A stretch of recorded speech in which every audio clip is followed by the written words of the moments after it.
Olá, seja muito bem-vindo ao Ação Sustentável, nosso programa de sustentabilidade de toda semana, que tem trazido temas importantes, polêmicos, discussões aqui, que tem rendido depois, durante a semana, eu fico recebendo pelas redes sociais o retorno do pessoal, de quem gosta e de quem não gosta. Se você está assistindo pelo Agromais esse programa, você pode também assistir pela internet, pode olhar lá no nosso canal no YouTube, você pode ir nas outras mídias dos canais nossos do Grupo Bandeirantes, que nós estamos aí para que você espalhe as boas notícias. E eu vou falar hoje sobre um tema polêmico para variar. Eu vou falar a respeito de terras indígenas, um assunto que parece que é meio proibido, é meio quase que uma heresia a gente falar que o índio não tem direito a alguma coisa no Brasil, mas a gente não vai falar com paixão, a gente vai falar com técnica, porque o meu convidado de hoje é o professor, doutor, meu querido amigo Pedro Puccini. Muito obrigada pela sua presença, pelo seu aceite aqui conosco, doutor Pedro. Saudações, Samantha. Muito obrigado pelo convite. É um privilégio para mim poder participar do seu programa, viu? Olha, privilégio é nosso. Gente, o currículo do Dr. Pedro aqui é gigante. Eu vou dizer para vocês, vou dar só uma pitadinha para vocês. Ele é advogado, é professor de Direito Agrário, Ambiental e de Políticas Públicas para o Agronegócio, é doutorando em Planejamento Territorial e Desenvolvimento Socioambiental pela Universidade de Santa Catarina e tem aí um vasto currículo, organizador e coautor de livros, de artigos. Mas esse tema terras indígenas, ele já vem de antes, porque ele é natural do Mato Grosso do Sul. Eu acho que é o estado mais crítico do ponto de vista de demarcação de terras indígenas, de processos de demarcação que acabaram não terminando. E aí eu vou entrar no tema diretamente na veia. Quantas terras indígenas o Brasil tem hoje? Qual é essa porcentagem do território que nós temos de terras demarcadas? E já acabou isso? Ou a gente ainda tem algumas terras em processo de demarcação, doutor Pedro? Bom, então vamos começar a polêmica, né? Eu achei interessante quando você comentou aí na apresentação do seu programa que às vezes o pessoal gosta ou não, né, do que está sendo tratado aqui no programa.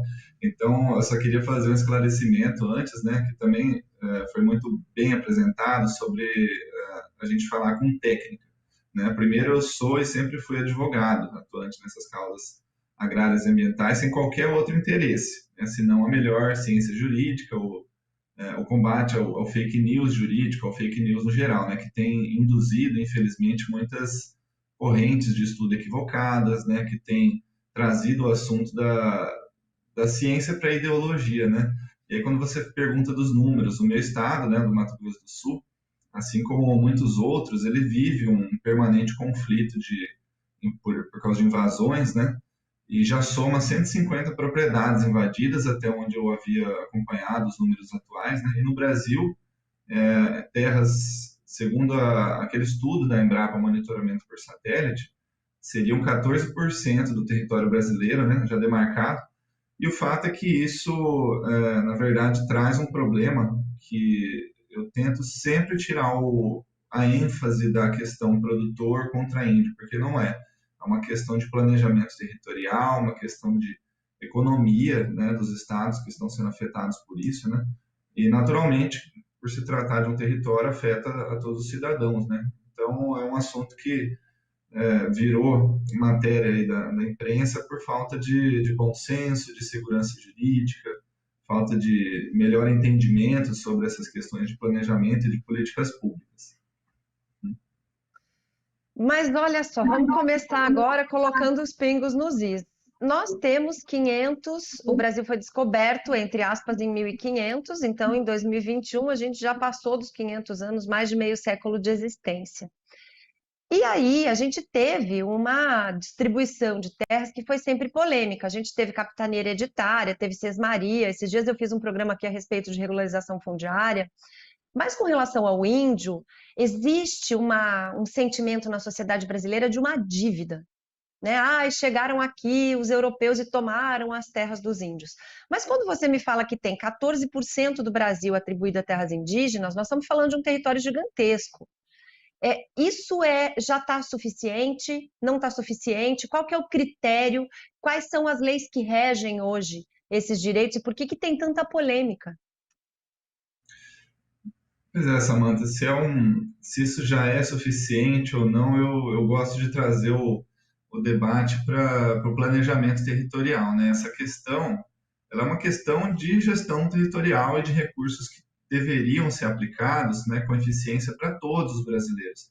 Então, é aí que o executivo, o judiciário, o legislativo, e quem mais se coloca opinando nesse assunto, precisa lembrar, né, sobre aquilo que é importante e urgente na escala de priorização, né? Quando a gente precisa definir o que é urgente e importante para mais de 200 milhões de habitantes, surgem conflitos, né? E aí cada grupo vai tentar impor que o seu importante seja mais urgente sobre o importante dos outros, e aí o Brasil se volta para atividades urgentes impostas por minorias e não as atividades importantes que a sociedade toda precisa, né? Então, eu acredito que o momento agora é de evitar discussões de povos, né, como eu costumo dizer, como essas, né, senão todos nós vamos acabar perdendo pela falta de capacidade de priorização, né, desse planejamento territorial.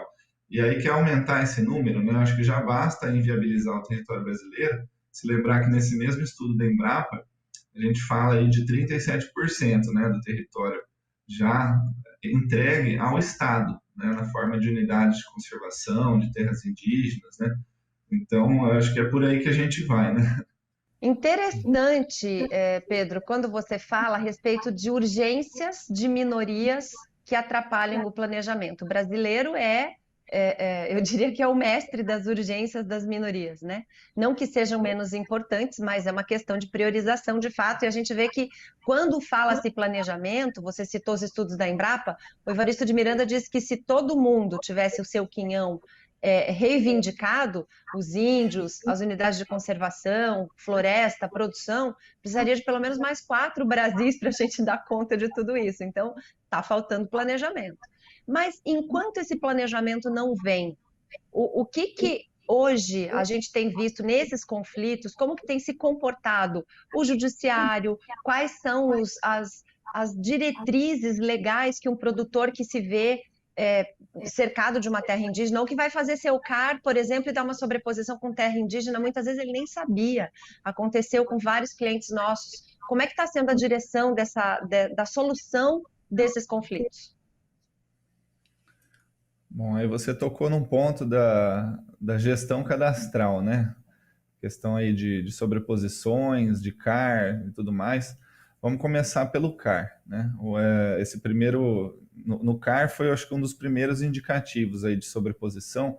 Eu já falei em alguns textos que eu tinha escrito para a Escola de Consultoria sobre a importância da gestão cadastral do titular, né? Das terras, porque tem vários cadastros, né? São quase 10 cadastros aí, está cada vez mais próximo ao momento que essas informações vão acabar se cruzando, né? E particularmente nesse caso, nós estamos falando de CAR e de CIGEF, né? O Ministério do Meio Ambiente, ele cometeu um pequeno equívoco quando ele editou uma instrução normativa, que é aquela número 2, de 6 de maio de 2014, e ele se utilizou da expressão demarcadas, ao invés de homologadas, né? Permitindo, então, que a FUNAI incluísse no CAR quaisquer terras, né, em pretensão de homologação, né? Quando falou demarcadas. E pior, eu me lembro que tem um artigo lá que ele ainda diz o seguinte, que consideram-se inscritas no CAR as terras indígenas que compõem a base de dados do SICAR indicadas pela FUNAI, né? E aí o Mato Grosso do Sul, por meio da Secretaria de Meio Ambiente, ele também se equivocou numa resolução de 2014 que deveria orientar o decreto do CAR, inseriu no texto com base em portaria do ministro da Justiça. Então, se a gente lembrar que esse processo demarcatório ele só termina com o decreto homologatório, aí está o problema, né, dessas sobreposições no CAR, né, que as normativas foram editadas com uma expressão equivocada, né, que deveria ser o decreto homologatório. Deixa eu traduzir um pouquinho aqui para o nosso telespectador, né? Porque eu e você, a gente vai indo, de repente, o nosso juridiquês vem, né? Existem as terras que o processo de demarcação termina com a homologação, que é um decreto. Enquanto está em processo de demarcação, não acabou o processo. Enquanto não acabou o processo, teoricamente não deveria haver sobreposição, é isso? Perfeito. A diferença está nessas duas palavras. Aliás, tem muitos outros sinônimos, né? Como, por exemplo, em estudo, delimitadas, porque no início do processo é delimitado o local em que está sendo estudada essa demarcação. E quando demarca, quer dizer, colocou os marcos ali, também não significa que isso já foi aprovado. Então, por isso a palavra final seria homologadas. Homologadas por quem? Primeiro, pelo ministro da Justiça, que vai aprovar esse estudo, essa demarcação, e depois pelo presidente da República. Mas não é só, essa confusão não é só no CAR, viu? Normalmente a gente vê que as invasões começam quando começa um processo de estudo na FUNAI, quando divulga, porque publicam edital, né, publicam documentos em órgãos oficiais, né? Então aquela comunidade, todo aquele grupo que está ali querendo se apossar da área, vai falar, bom, tá aí, ó, publicou que essa área é delimitada, então nós já vamos tomar posse dela. Então essa é a confusão e deveria haver algumas correções, então, nessas normativas, né? Então isso a gente falou do CAR, né? E o CIGF, né? O CIGF, lembrando, é o sistema de gestão fundiária do INCRA, né? Nos processos de certificação e de georreferenciamento, né? Dos imóveis rurais. Na época da sua criação, né, com o objetivo de dar transparência nos atos do poder público, dos órgãos públicos, né, ele permitiu a integração de dados, como da FUNAI, do ICMBio, dos cartórios de registro de imóveis, mas essa facilitação ela acabou virando um abuso de autoridade, né, com má gestão desse sistema, porque foram inseridas também as terras indígenas identificadas, as delimitadas, tudo isso que a gente já está falando aqui, né? Então, com isso, o problema não é só conseguir praticar qualquer ato registral, né, mas também compra e venda, desmembramento, enfim.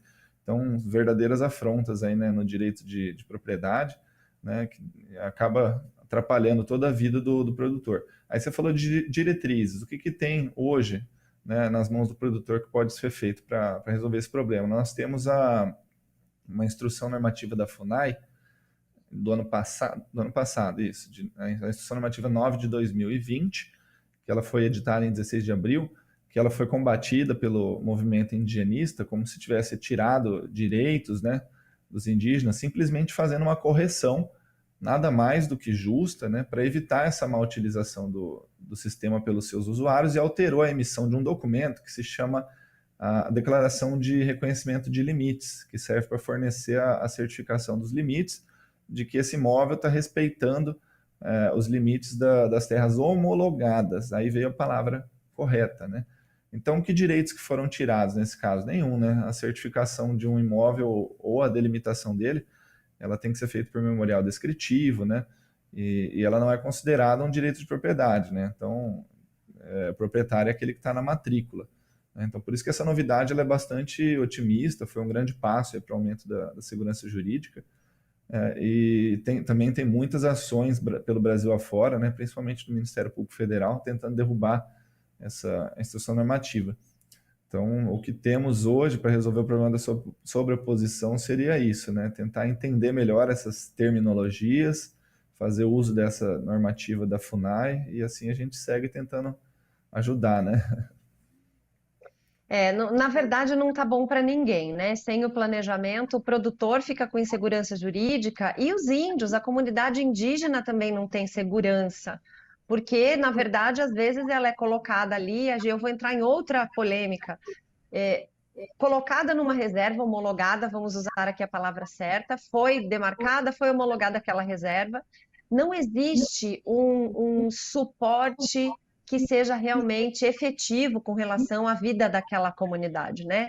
Uma orientação, uma presença realmente necessária do Estado para dirigir a sobrevivência daquela comunidade. Na minha impressão, e aqui eu vou pedir para você me corrigir se eu estiver errada, a gente meio que condena o índio a viver em ocas e apartado de qualquer evolução tecnológica, enfim.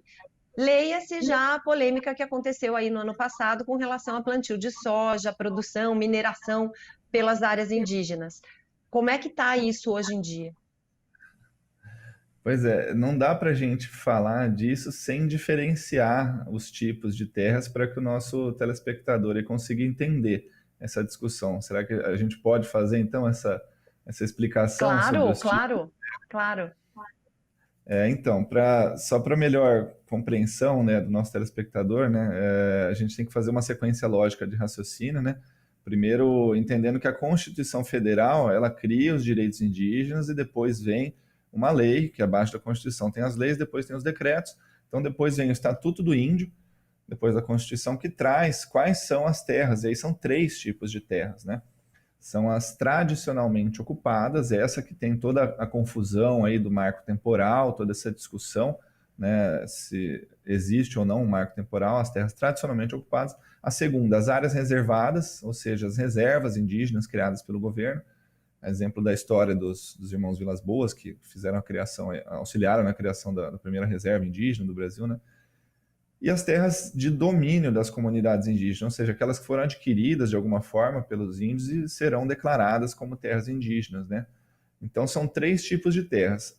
Essas chamadas tradicionalmente ocupadas são as mais polemizadas, né, por conta dessa discussão temporal, né? São as terras que se discute questões antropológicas, de ancestralidade, né?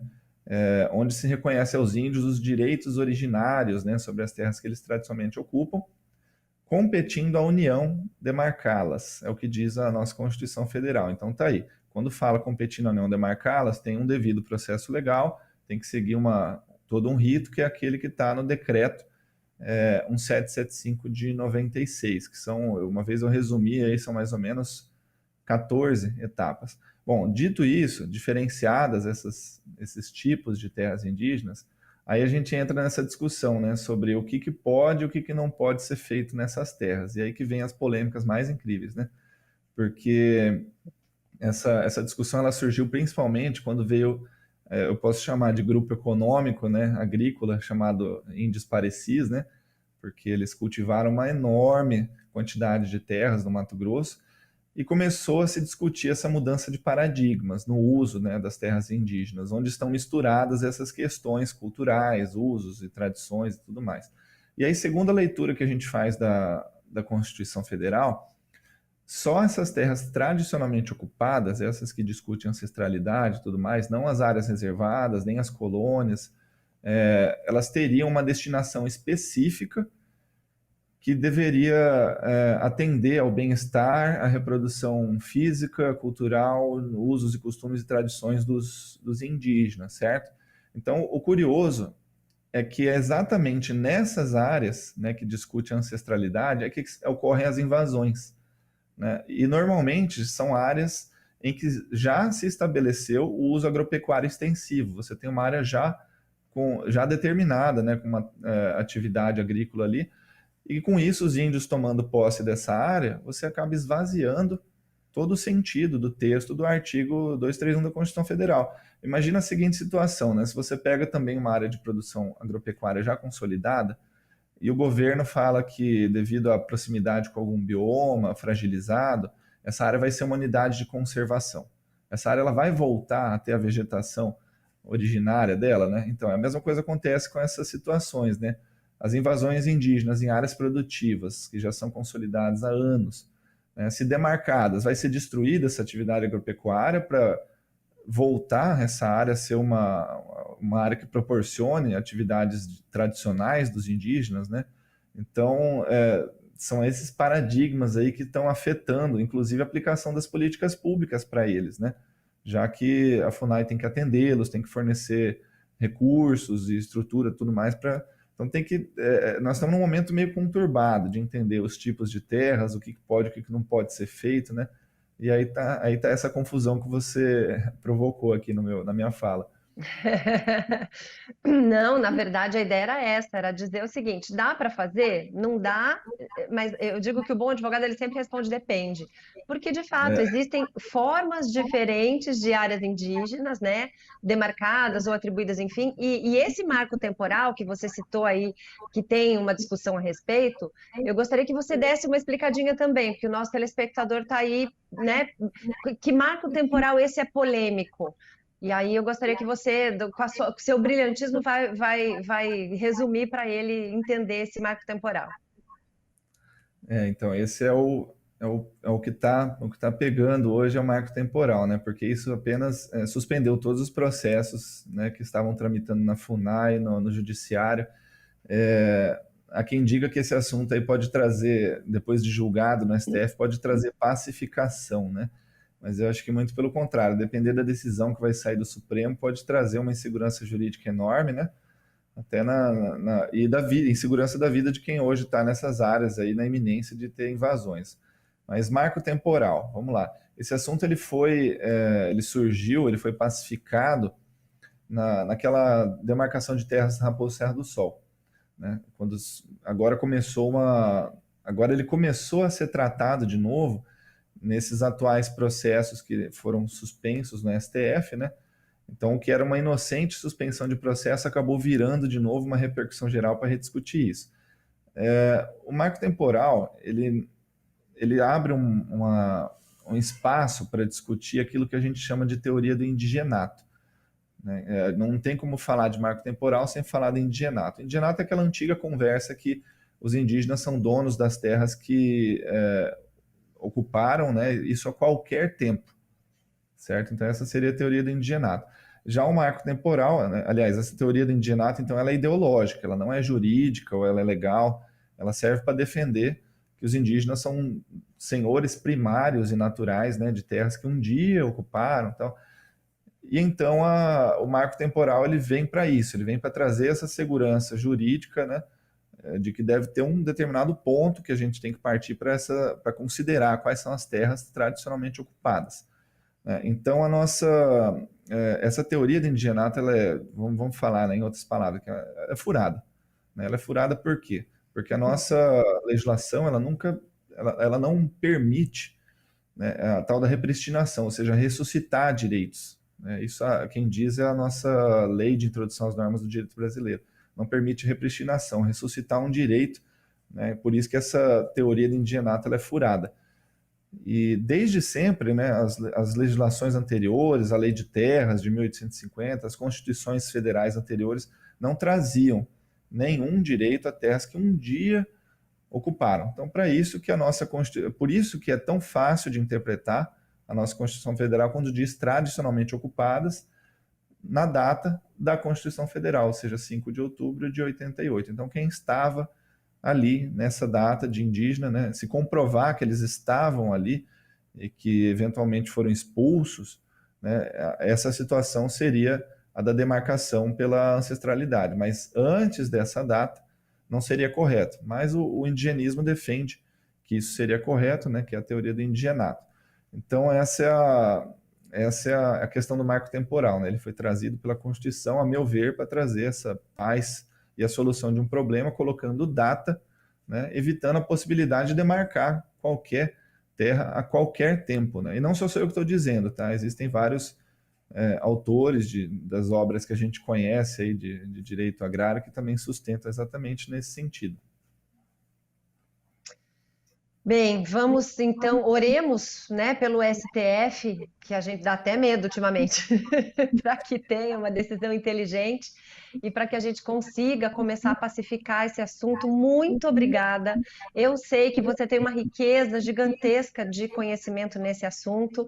É um assunto que todo mundo realmente pede para a gente trazer, porque é polêmico, causa muito problema tanto para indígenas quanto para produtores rurais. Eu espero que a gente tenha dado ao nosso telespectador um pouquinho mais. Tenho certeza que a gente deu um pouquinho mais de entendimento. Obrigada, Pedro. Imagina, sou eu que agradeço, Samantha, mais uma vez por esse convite. Parabéns pelo seu quadro. O programa é sensacional. Sempre traz temas atuais, sempre traz temas bem contemporâneos e muito interessantes aí para o agro.